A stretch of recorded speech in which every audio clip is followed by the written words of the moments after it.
ही कांचन 2019 साली हिचं ovarian torsion झालं होतं. त्यावेळीची थोडीशी हिस्ट्री शेअर कर. मला थोडा PCOD प्रॉब्लेम होता आणि त्यामुळे अचानक पोटात खूप दुखायला लागलं होतं. सोनोग्राफी केली, नंतर डॉक्टर बोललेत की तुमच्या वेन्सला हे ट्विस्ट आहे म्हणून आणि टॉर्शन आहे असं. मग सडनली त्यांनी संध्याकाळी ठरवलं की आपण एक वरी रिमूव्ह करायची. सो एक वरी मग त्यांनी संध्याकाळी रिमूव्ह केली होती. ओव्हेरियन टॉर्शनचे याच्यापूर्वी मी बरेच व्हिडिओ टाकलेले आहेत. ज्यावेळी अंडाशयाला किंवा ओव्हरीमध्ये सिस्ट बनते आणि अंडाशयाला पीळ पडतो त्याला ओव्हेरियन टॉर्शन असं म्हणतात. त्याच्यात अंडाशयाचा रक्तपुरवठा बंद होतो आणि गँग्रीन व्हायला लागतो. लकीली जर तुम्ही 24 आवर्सच्या आत जर हॉस्पिटलमध्ये गेलात तर ती सिस्ट काढून तो पीळ काढून ओव्हरी प्रिझर्व करता येते. पण जर तुम्ही लेट केलं किंवा सर्जनचं तेवढं एक्सपर्टीज नसेल तर मग काही वेळा ती ओव्हरी काढली जाते. कित्येक मुली ज्यावेळी वेळेवर येतात ओव्हरी प्रिझर्व होते आणि अनफॉर्च्युनेटली लेट आल्या गँग्रीन झालं की मग काय ओव्हरी प्रिझर्व करता येत नाही. ही आमच्याकडे आली त्यावेळी तिचं होतं की मॅडम मला तर एकच ओव्हरी, मग आता मला प्रेग्नन्सी राहील का. कसे फॉलिकल्स डिवायडेड असतात, सीबीज डिवायडेड असतात दोन्ही अंडाशयामध्ये.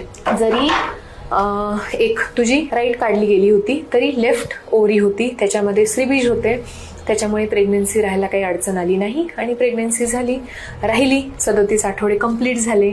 फक्त आता सांगण्याचं परत की रिपीटेड ही टॉर्शनच्या केसेस खूप कॉमनली येतात. रिपीटेड सांगण्याचा आम्ही प्रयत्न करतो की ओव्हेरियन सिस्ट असेल तर तुम्ही अशा ऍक्टिव्हिटीज टाळा ज्याच्याने अंडाशयाला पीळ पडायची शक्यता वाढेल. आणि जर पडलाच, पोटात सिव्हिअर जर पेन होत असेल तर इमिडिएट हॉस्पिटलमध्ये जाऊन वेळीच उपाययोजना केली तर आपल्याला ओव्हरी प्रिझर्व करता येते. लकीली तुझं एक साईडला टॉर्शन झालं, सेकंड साईडने प्रेग्नन्सी राहून गेली. माझ्याकडे काही अशाही मुली येतात की ज्यांना 2 वेळा टॉर्शन झाले आणि दोन्ही वेळा ओव्हरी काढून टाकावी लागली. मग त्या केसमध्ये सीबीज नसतात, ओव्हरीज नाहीत, मग प्रेग्नन्सी कशी राहील. त्यामुळे टॉर्शन ही एक इमर्जन्सी सिच्युएशन आहे. वेळीच ऍक्शन घेतली तर ओव्हरी काढणं टाळता येऊ शकतं, परंतु वेळेवर ऍक्शन नाही घेतली तर ती ओव्हरी काढली जाते.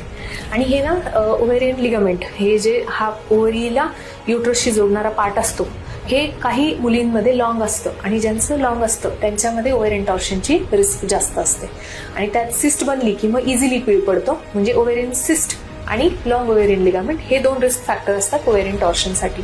म्हणून जेव्हा ओव्हेरियन सिस्ट असतात, ज्यावेळी फॉलिकल नीट रप्चर होत नाही किंवा पाण्याच्या रक्ताच्या गाठी बनतात, त्यावेळी घाबरण्यासारखं विशेष काही नसतं. कित्येक वेळा त्या गोळ्यांनी जातात, परंतु त्या सिस्ट असेपर्यंत जसं मी तुला सांगितलं की पीळ पडू नये ह्याच्यासाठी काही काळजी घ्यायची असते. आणि जर पडलाच तर वेळीच उपाययोजना करायची असते.